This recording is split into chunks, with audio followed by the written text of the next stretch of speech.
Welcome back to Eden Zero Anime Review episode number 21. This episode is called Reset. Yep, that's the name of the episode. That 21st episode of the anime. This one covers chapters 54 to 56. With this one, there's exactly 12 more chapters left to go with death for this arc. Well, in the case of this one, this one does stay pretty faithful to what was adapted from the manga, except they changed the description of Valkyrie by the jailer. In the book, the manga, when of course Shiki, of course, beats the jailer, of course they mention, oh yeah, the hero for Valkyrie. Oh, you mean that? Here's the thing. In the manga, and this is what was translated, what I read, he referred to it as a colored woman. In the anime, it's the brown-skinned woman.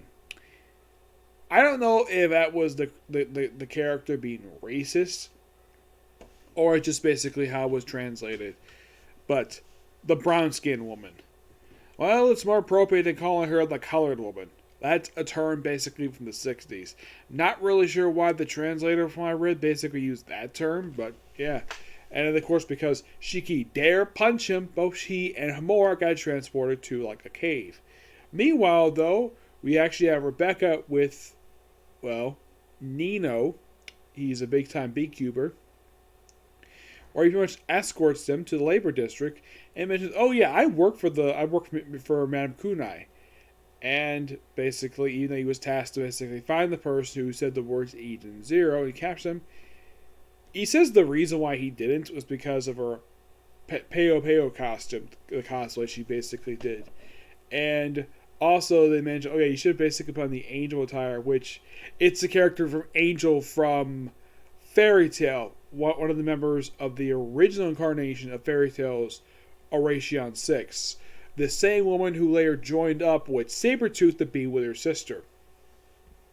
Yeah, not surprising they were used as characters. Yeah, it's not the first time. I mean, Atsu and Lucy have made cameos in 2 episodes so far. Levi has made an appearance in this series as a quick cameo, though her appearance was anime original, not from the manga. We've also had a couple times, we actually had the guy who was the field leader for Blue Pegasus. Yeah, he pops up a couple times in the series. He popped up for a suit for Shiki to wear when he went to virtuality, and the guy wearing his mask. So, not the first character. First time one of the other female characters gets cosplayed here. It'd be interesting, though, if Urza met Elsa Crimson. That would be awesome. Oh, in case you're curious, though, when does Elsa Crimson make a return to the series? Not for a while. No, seriously. It's like right after she basically gave Shiki his ship, she disappeared for a little while. Yeah, she has not returned for quite a while in the series. Well, she did make a brief appearance in the Digitales arc. But yeah, she hasn't played a really big role for quite a while in the series. So she goes into the labor district. We find out about the bird that pops up a couple episodes back, and it turns out it belongs to this guy who is meditating upside down, and basically she's like, "That's not how you meditate. Basically, cross your legs." And he's like, "Steal," and he basically steals her B cube. Now, in case you're curious, though. Is that a nod to, let's say, the way when he says steal, he snatches stuff? Like, is that something from Fairy Tail? Not really, no. That's actually from Konosuba. No joke, that's actually built in from Konosuba. Can you think of an actual, like, it's basically the snatch build, even if it says steal, he kind of teleports up. Pretty much what they just did with this scene, they just ripped up something from a different anime. Like, mostly different series. Now, I don't blame JC Staff for this. Hiro Mashima basically is the point to blame for this because he basically took this ability from Konosuba. Unless somebody can list in the comments below, aside from Konosuba, and of course, and I'm not counting Isekai Quartet because the character of Konosuba pop up there.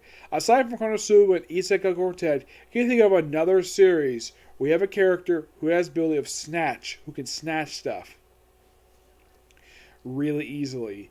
Yeah, not the first time I could think of that the Hiro Mashima was taking inspiration from light novels for a series. As a matter of fact, Sister Ivory is based upon Tanya from Tanya Saga Tanya Evil. How do I know this?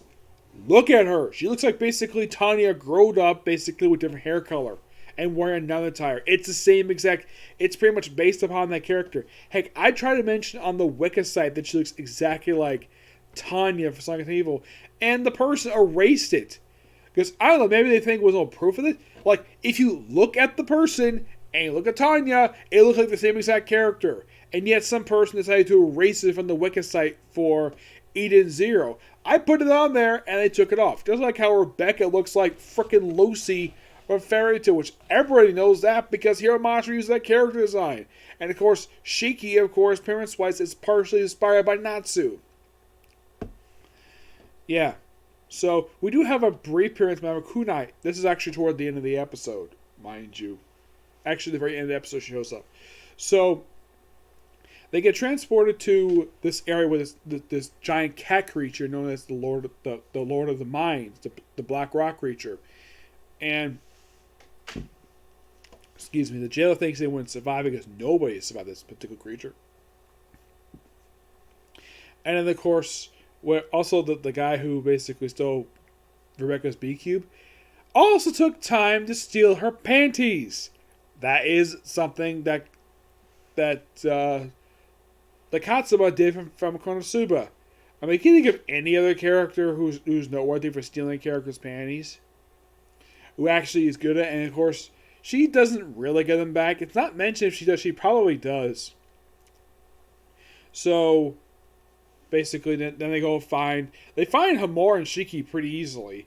And thanks to Pino analyzing the creature, finding its weak spot on its what looks like to be its lower back per se, or at least middle of the back.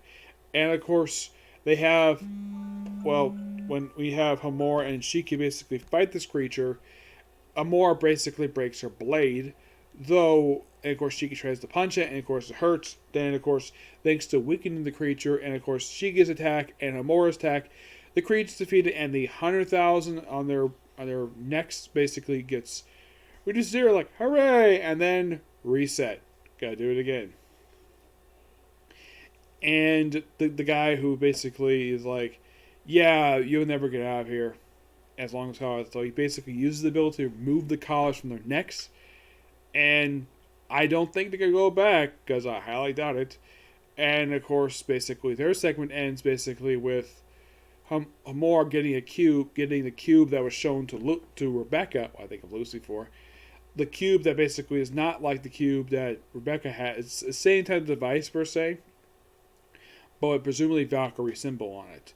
And, then the episode ends basically with seeing that the jailer, along with Nino and this giant furry guy who appears in this episode, I don't remember the guy's name. So there's someone from Madame Kunai, and of course she kept the attendant. I thought that she killed him. Nope, she just burned his face and put him in a mask. Because he applied to be her attendant, and she kept him around because she described him as cute. If I was this guy, basically, I would basically just take Madame Kunai. Nope. And she's got good balance of material, and she figured she somehow figures out that Valkyrie's followers are playing another Evolve against her. So basically, she uses a giant satellite she has above orbiting her own planet. She plans to use it to vaporize a labor district. And that's where the episode ends. Pretty good episode. We got the crew reunited together, and we're starting the wrap up of this arc. Now, in case you're curious though, how many chapters left to go for this particular arc? There are 12. And there is exactly 4 episodes left, so yeah, this arc will definitely cap off the season. And presumably when they have season 2, which I hope they do because this series has been really good, sticking as close as it can to the source material. And it's just by sheer coincidence I'm reviewing two days in a row, viewing series basically from JC's staff. Because yesterday was How Realist Hero Built the Kingdom. And then you have today, where it's today it's Eden Zero. I think it's just by pure coincidence that JC's staff, I haven't reviewed 2 of their shows they produce. Yeah, currently, anyways. Mm-hmm.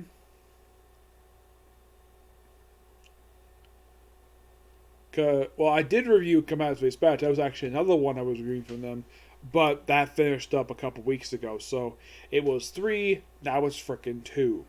Yep.